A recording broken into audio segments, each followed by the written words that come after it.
नमस्कार साथियों, आप लोगों ने पहली वीडियो देखी हमारी समास की।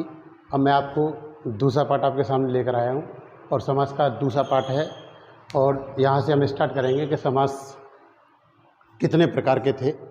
मैं आपको पहले ही बता चुका हूँ, लेकिन आपको एक बात बता दूँ मैं कि अर्थ और प्रधानता के आधार पर समासों को 4 प्रकार से बांटा गया है। किसके आधार पर? अर्थ और प्रधानता के आधार पर समास 4 प्रकार के बांटा गया है। क्योंकि मैंने देखा था कि किसी एग्जाम में मैं पहली बार पूछा था कि प्रधानता के आधार पर समास कितने प्रकार के होते हैं, तो कितने प्रकार के होते हैं? 4 प्रकार के होते हैं। अर्थ के आधार पर समास कितने प्रकार के होते हैं? तो 4 प्रकार के होते हैं। मैं आपको पहले भी बताता हूँ कि मुख्यतः समास कितने प्रकार के होते हैं? 4 प्रकार के होते हैं। अगर कुल समास की बात करी जाए तो समास 6 प्रकार के होते हैं। तो हम अब स्टार्ट करेंगे। पहला अपना समास है अव्ययी भाव समास। कौन सा? अव्ययी भाव समास। कौन सा है? अव्ययी भाव समास।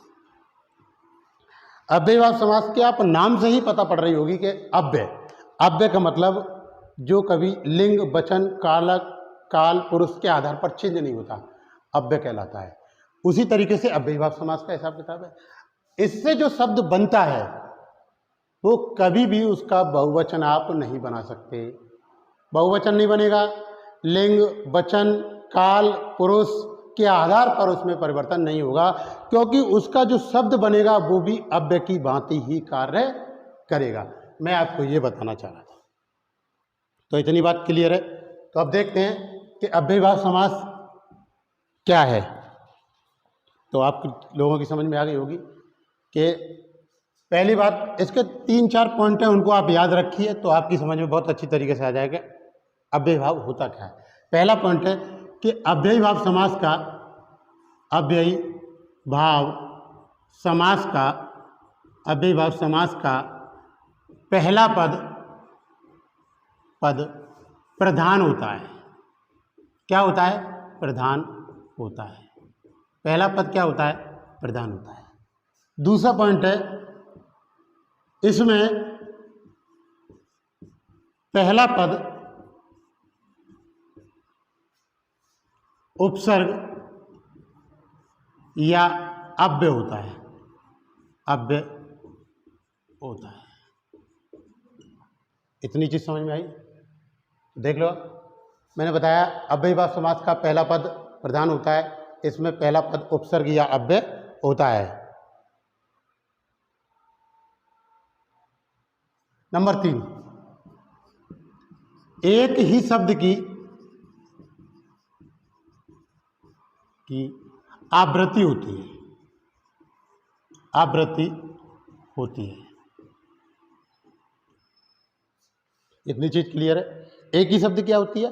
आवृत्ति होती है। जैसे आपने देखा धीरे फिर धीरे, भाग फिर भाग यानी भागम भाग, चला चली, धड़ाधड़, ये क्या है? शब्दों की पुनरावृत्ति हो रही है यानी आवृत्ति हो रही है। जैसे एक शब्द आया एक तो फिर एक, दो तो फिर दो, तो ये क्या हुआ? आवृत्ति हुई। इसमें क्या होता है कि शब्द की आवृत्ति होती है। ये तीनों पॉइंट आप नोट कर लो और मैं चौथा पॉइंट बताता हूँ आपको, फिर पहले नोट कर लीजिए।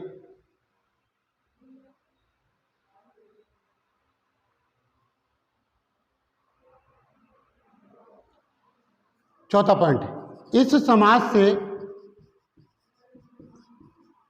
महत्वपूर्ण पॉइंट है ये। चौथा पॉइंट बहुत ज्यादा महत्वपूर्ण पॉइंट है। इस समास से बना समस्त पद,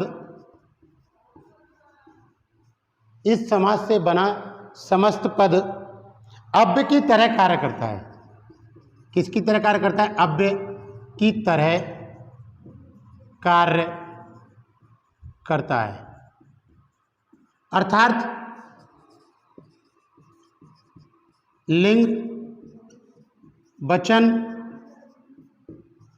काल आदि से बदलता नहीं है।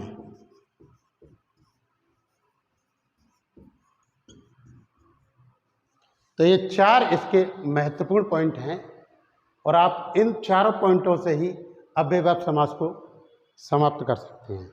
ये 4 पॉइंट हैं, लिख लीजिए या स्क्रीनशॉट ले लीजिए आप। मैं रफ कर देता हूँ।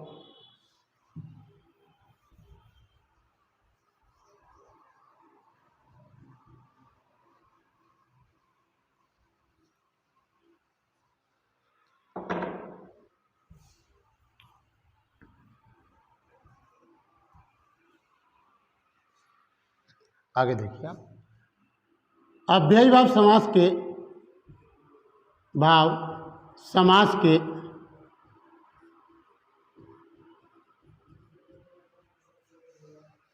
दो भेद हैं।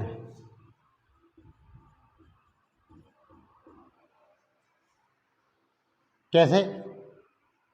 एक होता है अव्यय पद पूर्व और दूसरा है नाम पद पूर्व। एक कौन सा है? अव्यय पद पूर्व और दूसरा कौन सा है? नाम पद पूर्व। अव्यय पद पूर्व जो है इसमें उपसर्ग या अव्यय वाले उदाहरण आते हैं।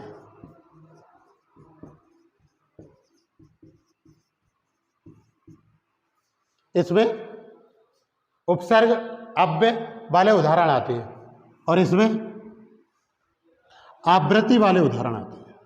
कौन से? आवृत्ति वाले उदाहरण आते हैं। देखो एक बात और मैं आपको बता दूं, मुझे याद आ गया इसलिए, नाम पूछ लेता है कि संज्ञा का शाब्दिक अर्थ क्या होता है, तो संज्ञा का शाब्दिक अर्थ जो होता है वो नाम होता है। इसलिए नाम को हम क्या लिख सकते हैं? संज्ञा लिख सकते हैं। इतनी बात क्लियर है। मैंने बताया अव्ययी भाव समास के दो भेद हैं, अव्यय पद पूर्व और एक नाम पद पूर्व।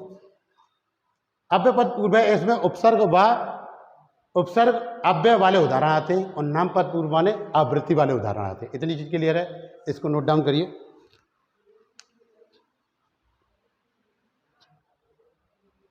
अब देखिए आगे, अब इसके उदाहरण देख लेते हैं आप यहीं, और इधर इसके भी उदाहरण देख लो आप। इसके उदाहरण देखेंगे आप, मैंने बताया ना अव्यय पद पूर्व, यानी इसमें उपसर्ग या अव्यय वाले उदाहरण आते हैं। जैसे यथा शक्ति, यथा क्या है? इसमें उपसर्ग है। यथा संभव, क्लियर? और आगे जैसे निडर, निर्दोष, निर्बल, भरपेट, सफलता पूर्वक, ध्यान पूर्वक। और इधर देखिए आप, जैसे धीरे धीरे, भागम भाग, धड़ा धड़, एक एक, दो दो। तो आपने देखा कि इसमें जो है रिपीटेशन वाले उदाहरण, जैसे दिनों दिन,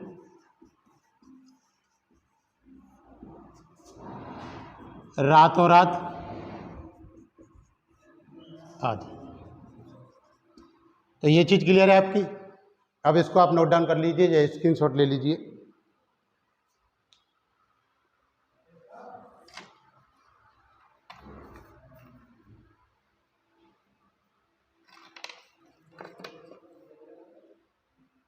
मैं इसको रफ कर देता हूँ। अब स्क्रीनशॉट ले लिया आपने, ले लो इसका स्क्रीनशॉट।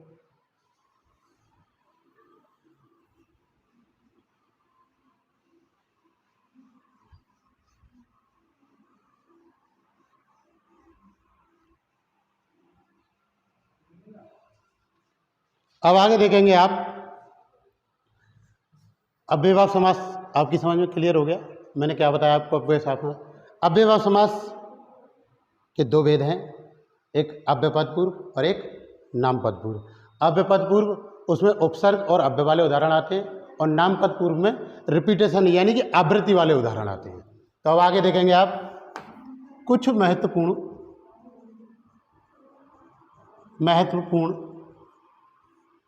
उपसर्ग। कुछ मैं इंपोर्टेंट उपसर्ग लिखा देता हूं जिससे कि आप देखेंगे कि 99% तो इन्हीं का यूज होता है जो मैं लिखाने जा रहा हूं। आप इनको ध्यान से लिखें और लगभग इसी से आपका, लगभग नहीं मैं मान के चल रहा हूँ 100% इसी से आपका उपसर्ग भी आप लगभग सीख जाएंगे और अभिभाव समास भी खत्म हो जाएगा। तो देखिए पहला, जैसे प्रति, उप, बे, नी, अधि, अभी, अति, नोट करते जाइए साथ के साथ। आ,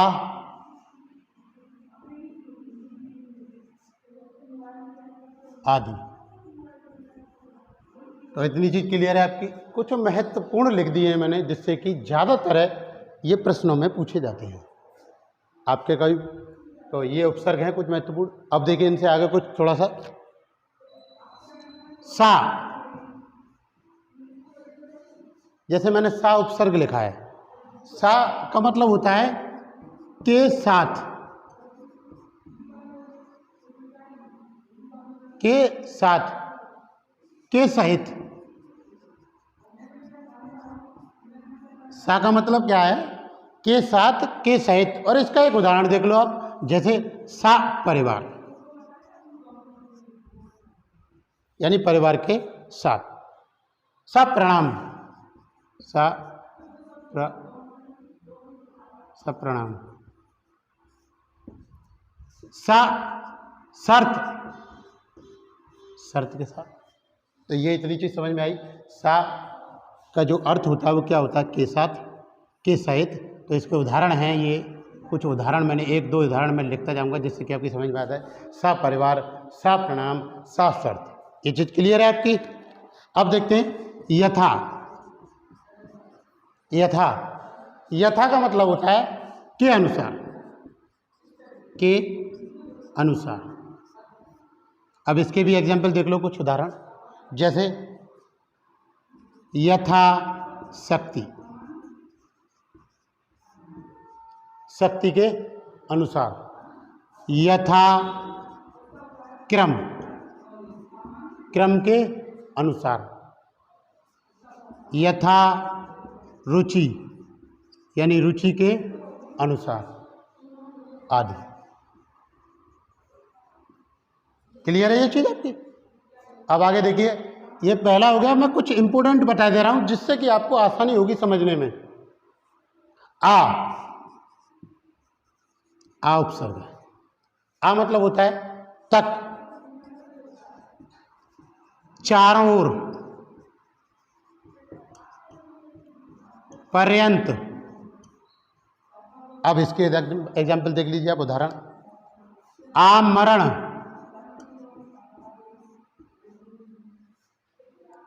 आकर्षण,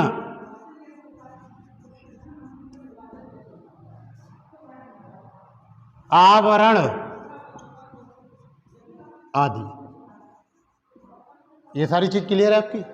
मैंने बताया ये कुछ इंपोर्टेंट में बताई दे रहा हूं, ये बहुत आसान है। ये अर्थ भी बता रहा हूं जिससे कि आपको उपसर्ग भी की पता पड़ेगी और आपका अव्ययभाव समास तो क्लियर हो ही जाएगा। चौथा पॉइंट, भर। भर का मतलब होता है पूरा या पूरी। भरपेट, जैसे एग्जाम्पल है भरपेट, भरसक,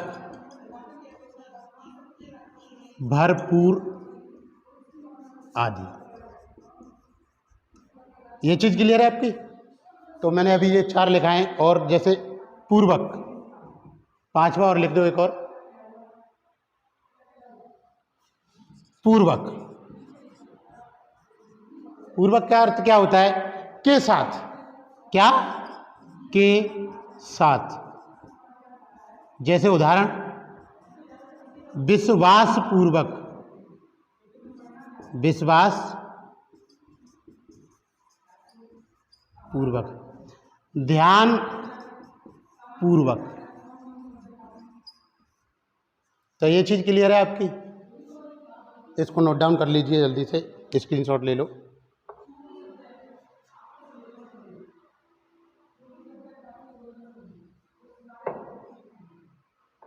मैं रफ कर देता हूं इसे। अब स्क्रीनशॉट ले लिया हो तो मैं रफ कर दूं।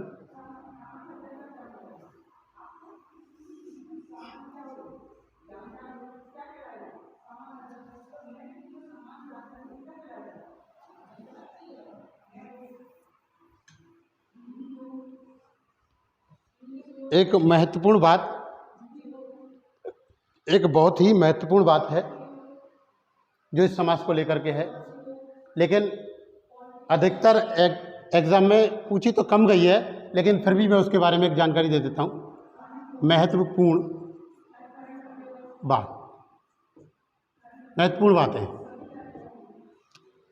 आपको बता दें, मैं पहले ही बता चुका हूँ कि अव्ययीभाव समास क्या होता है। अव्ययीभाव समास से मैंने पहले ही बताया आपको कि एक ऐसा समास है, इससे जो समस्त पद बन के आता है वो लिंग, वचन, काल, पुरुष आदि से बदलता नहीं है, लेकिन उसके बावजूद भी अगर शब्द में परिवर्तन हो जाता है तो उसका जो है पहला पद प्रधान ना होकर दूसरा पद प्रधान हो जाता है।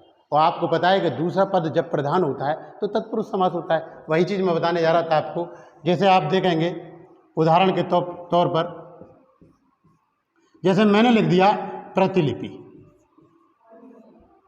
आपको बड़ी अच्छी तरीके से पता है कि प्रतिलिपि में प्रति उपसर्ग है, प्रति उपसर्ग है, लेकिन आपको देखेंगे कि प्रतिलिपि का आप बहुवचन बना सकते हैं। जैसे आपने देखा होगा प्रतिलिपियां, इसका मतलब ये हुआ, ये बहुवचन बन गया। अब जब अव्ययीभाव समास कहता है कि लिंग, वचन, काल, पुरुष आदि से परिवर्तन नहीं होता या बदलता नहीं है, ये तो बदल रहा है, इसका मतलब ये क्या हुआ कि अव्ययीभाव समास अब नहीं हुआ, तो क्या हो गया? तत्पुरुष समास। क्या हो गया? ये तत्पुरुष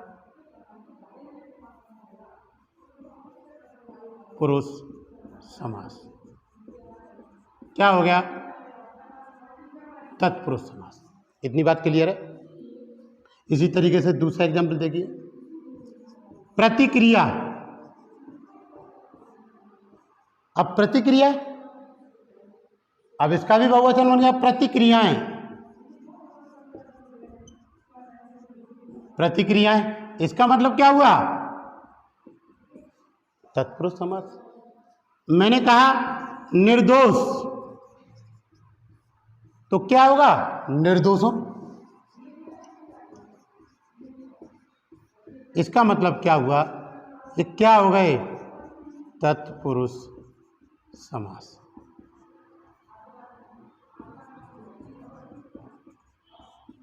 लेकिन आपको एक बात बता दूं, यदि वाक्य में ऑप्शन में तत्पुरुष समास नहीं है तो हमें अव्ययीभाव समास ही लगाना होगा। जैसे मैं आपको एक एग्जांपल देता हूं, उदाहरण। जैसे मैंने आपसे कही कि प्रतिलिपि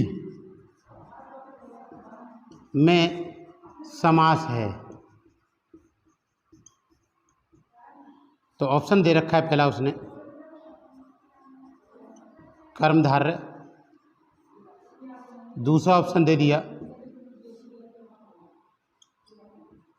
तत्पुरुष, और तीसरा ऑप्शन दे दिया द्विगु, और चौथा ऑप्शन दे दिया अव्ययीभाव समास।